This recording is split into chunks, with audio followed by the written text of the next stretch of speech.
Video like जरूर कर लीजिए और ऐसे वीडियो लगातार फ्री में पाने के लिए चैनल को तुरंत सब्सक्राइब कर लीजिए और बेल आइकन को जरूर टैप कर लीजिए ताकि आगे भी सारे वीडियो आपको मिलते रहे। यूट्यूब में फॉलो करते हैं तो प्लीज ये वाला फ्री टेलीग्राम चैनल जरूर ज्वाइन कर लीजिएगा। सारे नोटिफिकेशन सारे अपडेट यहीं पे आते हैं, ध्यान रखिए।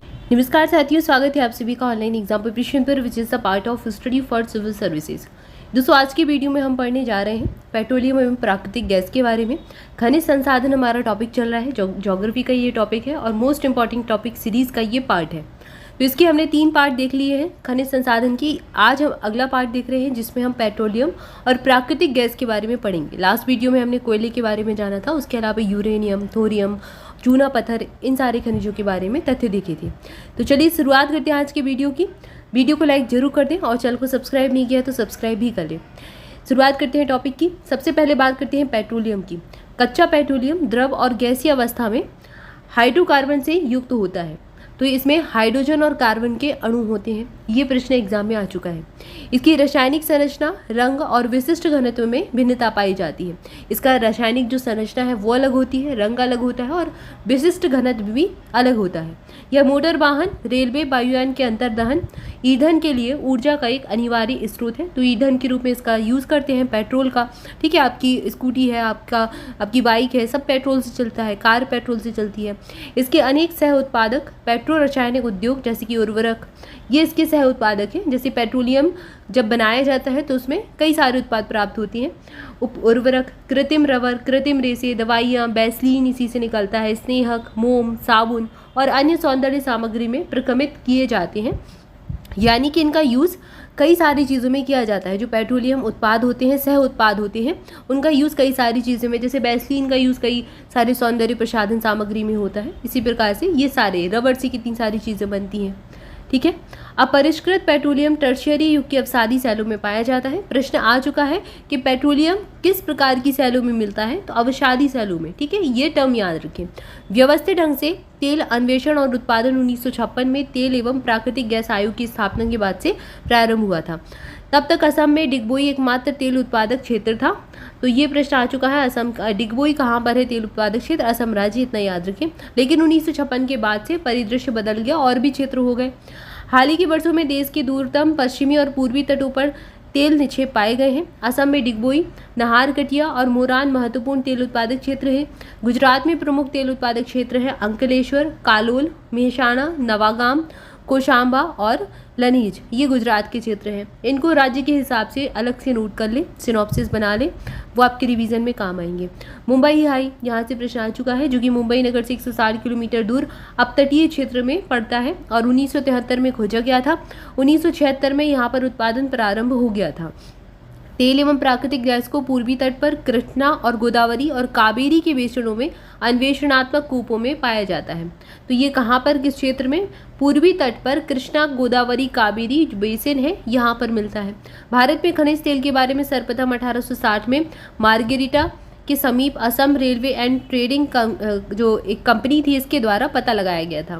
भारत में सबसे पहले खनिज तेल का कुआं ऊपरी असम के माकूम क्षेत्र में 1867 में खुदा गया था और डिगबोई वाला 1889 में खुदाई की गई थी। तो सबसे पहला ये है। उसके बाद डिगबोई में क्या हुआ, उत्पादन पहले शुरू हुआ। भारत में खनिज तेल के उत्पादन की शुरुआत यहीं से हुई थी, डिगबोई से। ठीक है ना। भारत में सबसे पुराना तेल भंडार डिगबोई असम में है। यह ब्रह्मपुत्र घाटी का तेल भंडार है। भारत के कच्चे खनिज तेल उत्पादन के 4 प्रमुख क्षेत्र कौन कौन से हैं? ब्रह्मपुत्र घाटी, गुजरात तट के आपने देखे कौन कौन से क्षेत्र हैं? पश्चिमी घाटी अपतटीय क्षेत्र और पूर्वी तट अपतटीय क्षेत्र। इसके अलावा ब्रह्मपुत्र घाटी देश का सबसे पुराना तेल उत्पादक क्षेत्र है। यहाँ प्रमुख तेल उत्पादक केंद्र डिगबोई है, नाहरकटिया है, हगरी जन, मोरान है, रुद्रसागर, लकवा और सुरमा घाटी, ये सब ब्रह्मपुत्र घाटी के हो गए। नून माटी तेल शोधक कारखाना असम राज्य में अवस्थित है। यह इंडियन ऑयल कॉरपोरेशन यानी आईओसी के अधिकार में है। इसकी स्थापना 1962 के वर्ष में हुई थी, गुवाहाटी के निकट की गई थी। इसी प्रकार डिगबोई और नुमालीगढ़, ये नुमालीगढ़ से प्रश्न आ चुका है, डिगबोई से पहले ही बता दिया आया है। ये तेल शोधन शाला असम राज्य में है। ठीक है, दोनों असम में है। अंकलेश्वर गुजरात के भरूच जिले में 30 किलोमीटर क्षेत्रफल पर फैला एक खनिज तेल का भंडार क्षेत्र है। लुनेस तेल उत्पादक क्षेत्र गुजरात राज्य में खंबात की खाड़ी के ऊपरी सिरे पर है। कलोल क्षेत्र गुजरात राज्य में स्थित है और इसके उत्पादक केंद्र नवग्राम है, धोलका है, सोमासान और कुशंबा आदि सम्मिलित है। कोयली तेल शोधनशाला ये गुजरात में ही है। IOCL। और गुजरात राज्य के जामनगर जिले में स्थित जामनगर जो है, इस नगर की स्थापना 1920 में महाराजा रंजीत सिंह ने की थी। तब इसे नवानगर के नाम से जाना जाता था, उसके बाद इसका जामनगर नाम पड़ गया। आलिया बेट, ये अलिया बेट खनिज तेल क्षेत्र है, पश्चिमी तटीय क्षेत्र के अंतर्गत आता है। यह तेल क्षेत्र भावनगर से 45 किलोमीटर दूर खंबात की खाड़ी में अलिया बेट द्वीप के समीप है। ठीक है, तो जो आपने तेल के क्षेत्र पढ़े, ब्रह्मपुत्र घाटी, पश्चिमी तट, पूर्वी तट और गुजरात तट, इनको अलग से आप नोट कर लें। ब्रह्मपुत्र घाटी में कौन कौन से हैं, गुजरात में कौन कौन से हैं, पश्चिमी घाटी में और पूर्वी तट में कौन कौन से आते हैं। इसको टेबल को एक प्रिपेयर कर लें अलग से, क्योंकि सारे फैक्ट यहाँ पर आपको मिल ही गए हैं, तो इनको अलग से नोट कर लें ताकि रिवीजन के समय काम में आए। इसके बाद अगला तथ्य आपको दिया गया है, कावेरी बेसिन के नारी मानस और कोइरल कालापट्टी अपतटीय तेल क्षेत्रों से कच्चे तेल का उत्पादन किया जाता है। कच्चे खनिज तेल का भंडार राजस्थान मरुस्थल, रामपुर जिले के बिलासपुर तहसील और पंजाब के ज्वालामुखी क्षेत्र में भी पाया जाता है। तो ये कच्चे तेल का भंडार बताया है। कच्चे खनिज तेल का भंडार कहाँ कहाँ पर है? राजस्थान में बाड़मेर के निकट मंगला भाग्यम, शक्ति और ऐश्वर्या बाड़मेर सांचौर बेसिन में खोजे गए 22 तेल क्षेत्र में प्रयुक्त क्षेत्र हैं। यहाँ पर 22 तेल क्षेत्र खोजे गए थे, इनमें से कुछ क्षेत्रों पर काम चल रहा है। ठीक है, ये बाड़मेर राजस्थान में है। भारत के अपतटीय क्षेत्रों के तेल भंडारों पर केंद्र सरकार का नियंत्रण है और यहीं से कच्चे तेल का सर्वाधिक उत्पादन किया जाता है। भारत में पेट्रोलियम का सबसे ज़्यादा उत्पादन बॉम्बे हाई में होता है और यह अपतटीय क्षेत्र में शामिल है। यहाँ से प्रश्न आ चुका है, याद रखिए। भारत में सर्वप्रथम भयानक ऊर्जा संकट 1973 में पैदा हुआ था, जब तेल निर्यातक देशों ने, जो ओपेक देश हैं, ओपेक कंट्रीज हैं, उन्होंने तेल की कीमतों में अकस्मात 4 गुना से अधिक की वृद्धि कर दी थी। हाइड्रोजन विजन 2025 का संबंध पेट्रोलियम उत्पादन के भंडारण से है। हाइड्रोजन विजन 2025, ये एक तो याद रखें कि वर्ष कब का है, 2025 का। इसका संबंध किससे है? पेट्रोलियम उत्पाद के भंडारण से। ठीक है, तो ये पेट्रोलियम उद्योग भारत में जो है, इससे संबंधित हमने महत्वपूर्ण तथ्यों को देखा। आइए अगला टॉपिक शुरू करते हैं, प्राकृतिक गैस।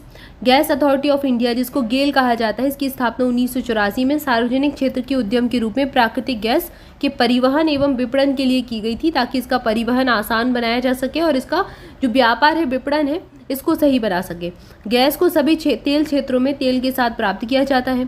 ठीक है, तो मिलती कहाँ से है? तेल क्षेत्र से ही मिलती है, किंतु इसके प्रकनिष्ठ भंडार के साथ तमिलनाडु के पूर्वी तट, उड़ीसा और आंध्र प्रदेश, त्रिपुरा, राजस्थान, गुजरात, महाराष्ट्र के अपतटीय कुओं में पाए जाते हैं।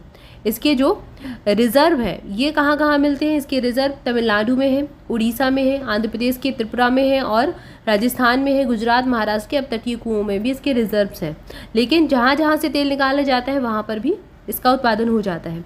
भारत में प्राकृतिक गैस की खोज और उत्पादन का कार्य ONGC एवं OIL, ऑयल इंडिया लिमिटेड, इनके प्रसंस्करण, संप्रेषण और वितरण का कार्य गेल के द्वारा किया जाता है। भारत में प्राकृतिक गैस का सबसे बड़ा भंडार कहाँ पर है? बम्बई हाई और बसीन क्षेत्रों में पाया जाता है।